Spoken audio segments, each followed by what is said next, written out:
Hi everyone! In this video I'm going to show you how I make an oval finger crocheted rug out of t-shirt yarn. And I already have some of my yarn prepared. And if you need an intro to making your t-shirt yarn, I will link that in the description. Otherwise, we'll just get started with, I usually do about 10 t-shirts for a good sized oval rug. Now what we're gonna do is start with a slip knot.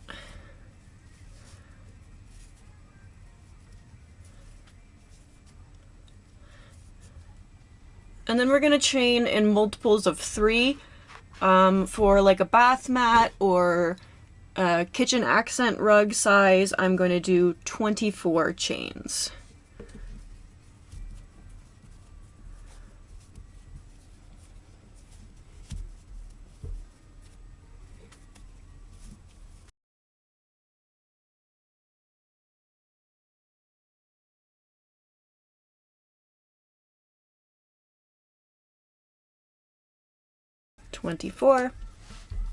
And then we're just going to lay this out flat, make sure everything is going the same direction, we're not twisting badly anywhere.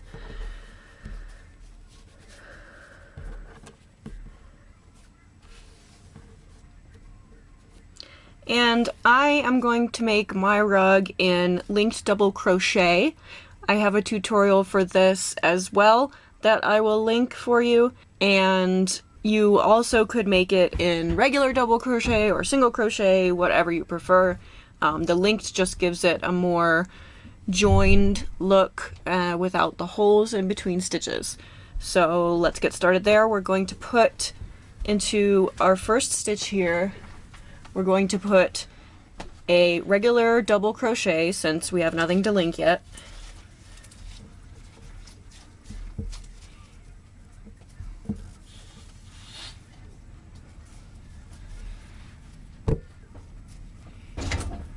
And then from there, we will begin with linked double crochet. One into every chain.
So now we've placed one linked double crochet in every stitch until we've reached the final stitch. And once we get to our final stitch, this is going to be our first corner. So in order to curve around the corner, we are going to add a stitch. So we're going to put 2 linked double crochets into our final stitch, ignoring our slip knot right here on the end.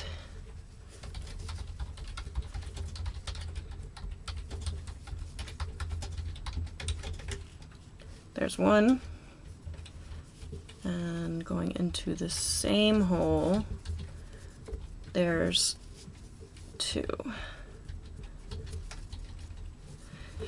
And now we immediately go into our second corner as we're trying to make our way back down the opposite side. So I'm going to put 2 more linked double crochets into this very same stitch to make our second corner. And if you go over your slip knot and your tail, you can kind of work your tail into your workpiece.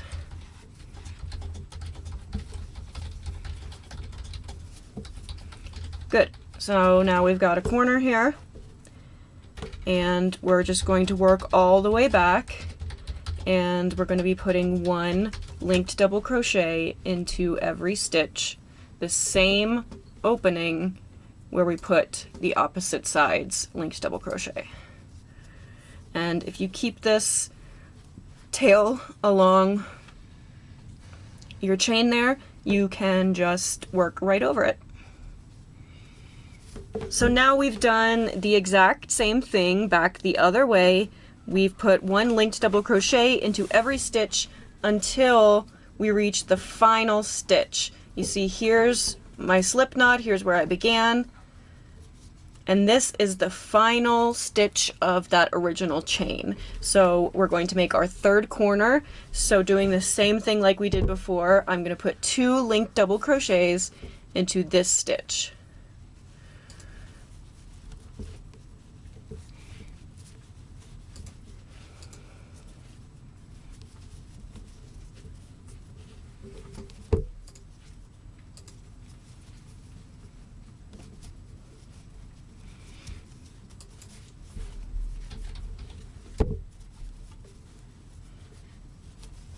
There's 2 linked double crochets, and now you see that we have our regular stitches that we're going to be adding to rather than our chain that we started with. So we're going to begin putting our linked double crochets into our previous linked double crochet row so that we're making a growing spiral right here. And again, that's 2 linked double crochets into that first stitch.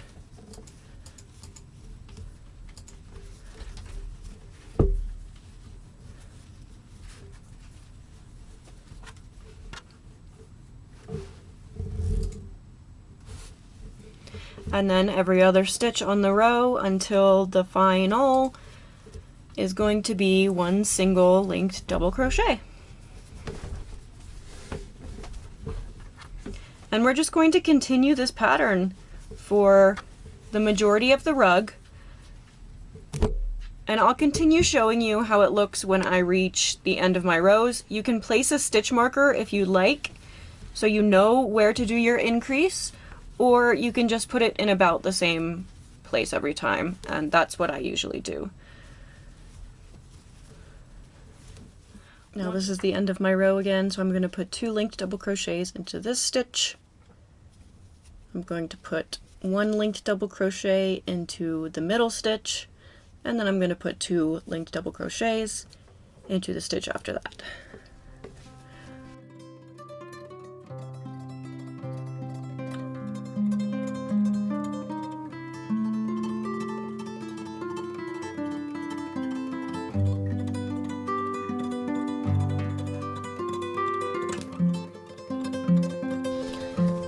Made it back to my corner once again. So same thing, 2 linked double crochets into this next stitch, 1 linked double crochet into the middle stitch, and 2 linked double crochets into the following stitch.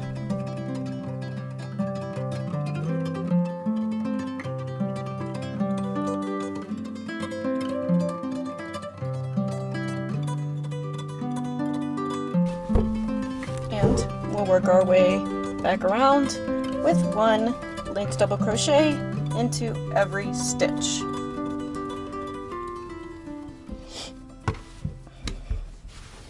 Here's where we are so far, and I like to just lay everything flat every once in a while and make sure my corners are all working out and everything like that.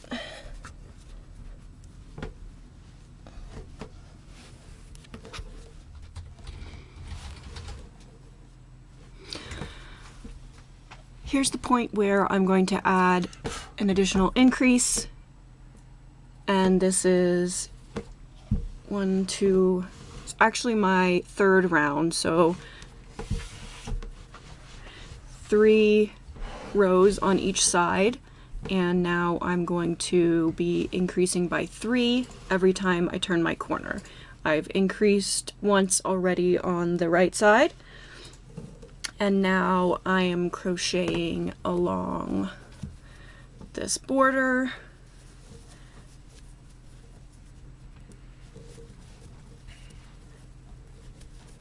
And I'm going to increase once more in the middle here. So I'm increasing a total of 6 stitches every round instead of 4. So I added 2 in the middle, and I'm going to put 2 increases into this next stitch as well. No, 1 increase, 1 regular stitch.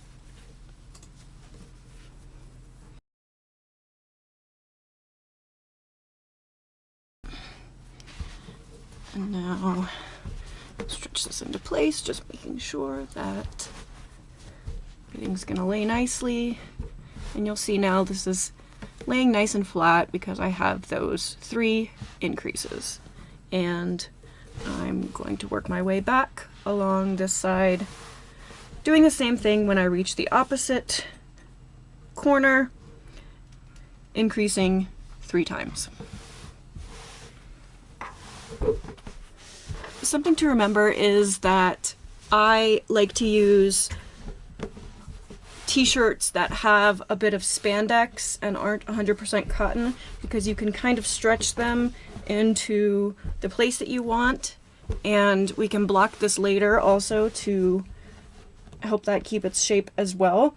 But if you were working with some sort of sheet or 100% cotton that didn't have a stretch to it, you would need to add more stitches around the outside so that it wasn't curling. Here I can fight that instinct for the material to curl by just stretching it into place and keeping it there. But with 100% cotton, you're not going to be able to do that. So as you can see, as I'm going through this, it wants to curl, and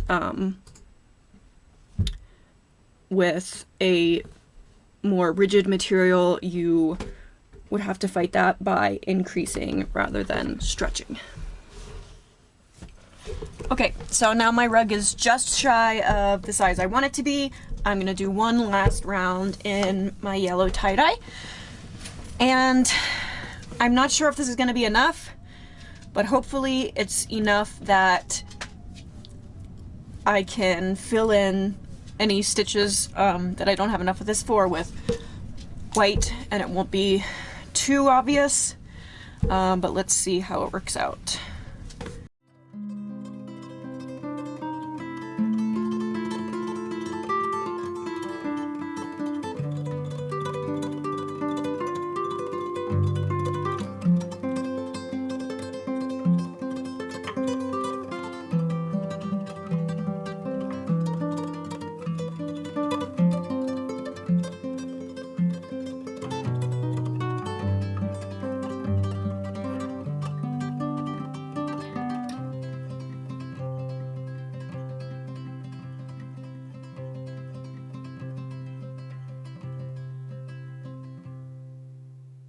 Okay, now I'm going to show you how I finish, and it's very simple.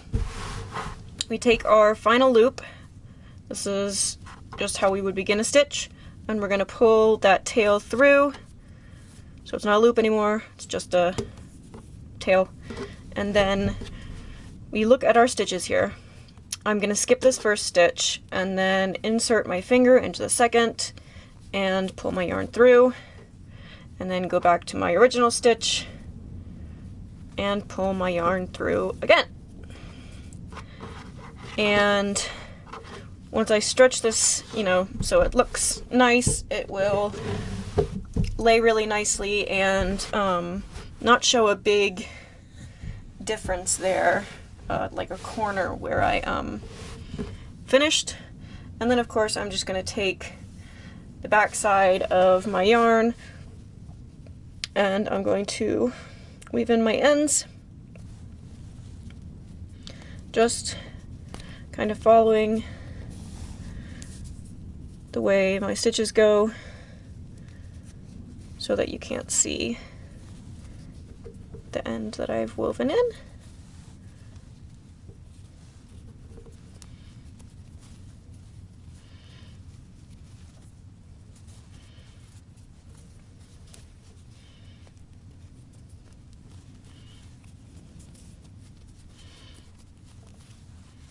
That's good enough for now.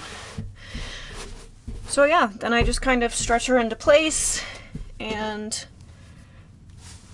I'm gonna trim off any of these kind of knots where it doesn't look so nice, and tuck in, you know, any places that a seam is coming through. So there we go.